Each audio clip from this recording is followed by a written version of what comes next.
Mr. Paul of Kentucky called the nationwide pressure on BP to increase its damage payments un-American. He is also opposed to federal mine safety regulations. The bottom line is, I'm not an expert, so don't give me the power in Washington to be making rules. You are here, and you have to work in the mines. You try to make good rules to protect your people here. If you don't, I'm thinking that no one will apply for those jobs. Mr. Paul's admission that I'm not an expert does provide one of the few dovetails of this campaign. It matches nicely with Mr. Johnson of Wisconsin, who refuses to offer any specifics about his plan to deal with homeless veterans. He says, quote, "This election is not about details." Details have proved devilish for the Tea Party and Republican candidate for the 2nd District of Virginia, Scott Ridgell. He campaigned against the stimulus bill, including the Cash for Clunkers program. Mr. Ridgell is an automobile dealer and made hundreds of thousands of dollars from the Cash for Clunkers program. The Tea Party and Republican candidate in the Missouri 4th, Vicky Hartzler, says she and her husband are just small business owners. We just want the government to leave us alone, she said. Hartzler and her husband have a farm. In the last 14 years, that government, they want to leave them alone, has given them subsidies totaling $774,000.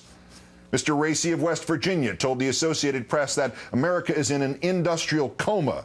He blamed the restrictor plate that is a bloated federal government. I can't think, he added, of very many times when a government agency has helped me.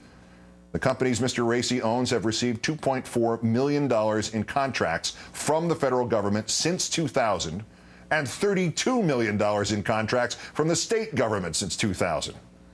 Back in Colorado, Mr. Buck apparently thought he was just speaking to a campaign worker when he self-exposed his hypocrisy. In fact, he was talking to a Democratic operative with a recorder in his pocket. Out of the blue, Tea Party nominee Buck blurted, quote, "Will you tell those dumbasses at the Tea Party to stop asking me about birth certificates while I'm on the camera? God, what am I supposed to do?" The contempt of Mr. Buck towards his own Tea Party extends in many cases to reporters and thus by proxy to actual citizens. For instance, the Tea Party and Republican candidate for governor of Maine, Paul LePage, threatened to punch a radio reporter. The Tea Party and Republican candidate for governor of New York, Carl Palladino, threatened to take out a reporter from the most conservative newspaper in any major American city. A spokesman told the reporter that he was now off the Palladino mailing list, which has in the past consisted of emails featuring racism, pornography, and bestiality. Mr. Miller's private security guards in Alaska detained and handcuffed one reporter and threatened to handcuff 2 more without any legal right to do so at an event at a public school. The security company was operating with an expired license. Its chief has links to extremist organizations, and the defense was that the guards didn't know the individual was a reporter, which implies it would have been just dandy to handcuff an ordinary citizen. Ms. O'Donnell threatened to sue a Delaware radio station if it did not destroy the videotape of her interview there. When she did not like a question, she snapped her fingers at her own press aide, then shoved him. The campaign manager threatened to crush the radio station if it did not comply with them. The Tea Party and Republican candidate for the Senate from Florida, Marco Rubio, dreams more of deportation than of crushing. He said in March, quote, "There are millions of people in America that hate our country, so why can't we just do a trade? We'll send you Sean Penn, Janine Garofalo, and Keith Olbermann, and you can send us people that actually love this country." This, incidentally, carries with it a tinge of irony.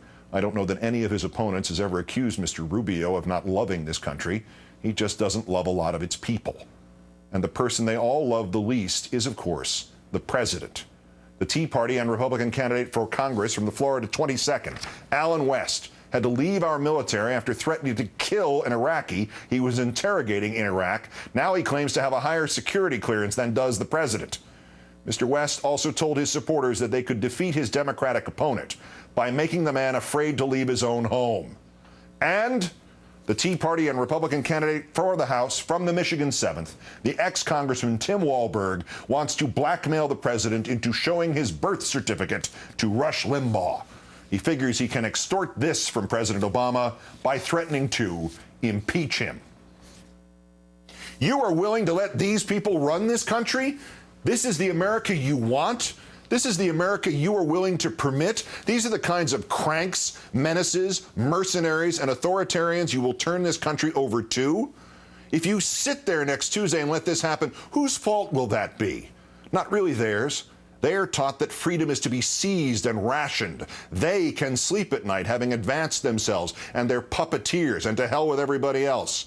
They see the greatness of America not in its people, but its corporations. They see the success of America not in hard work, but in business swindles. They see the worthiness of America not in its quality of life, but in its quality of investing.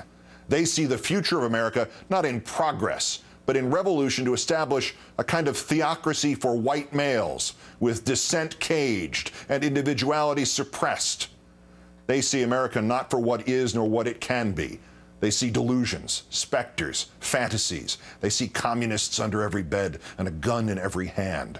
They see tax breaks for the rich and delayed retirement for everyone else. They fight the redistribution of wealth, not because they oppose redistribution, but because their sole purpose is to protect wealth and keep it where they think it belongs, in the bank accounts of the wealthy. They want to make the world safe for Bernie Madoff. But you know better. If you sit there next Tuesday, if you sit there tomorrow and the rest of this week and you let this cataclysm unfold, you have enabled this. It is one thing to be attacked by those who would destroy America from without. It is a worse thing to be attacked by those who would destroy America from within. But it is the worst thing to sit back and let it happen, to not find the time and the means to convince just one other sane voter to put aside the disappointment of the last 2 years and look to the future and vote. Because the disappointment of the last 2 years, those will be the good old days in a Tea Party America. This is the week in which the three-card Monte dealers hope to take over the government. The candidates who want their own way, who will say anything to make palatable their real identities as agents of regression, repression, and corporate sovereignty. They are here. They have energized the self-serving and the greedy and the proudly ill-informed.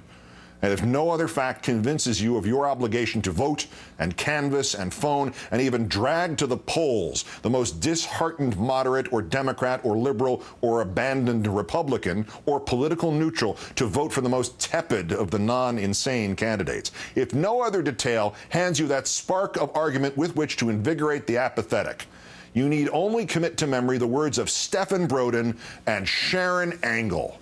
She can run from reporters, but she cannot run from this quote from January and all the horror and insurrection it implies. Thomas Jefferson said it's good for a country to have a revolution every 20 years.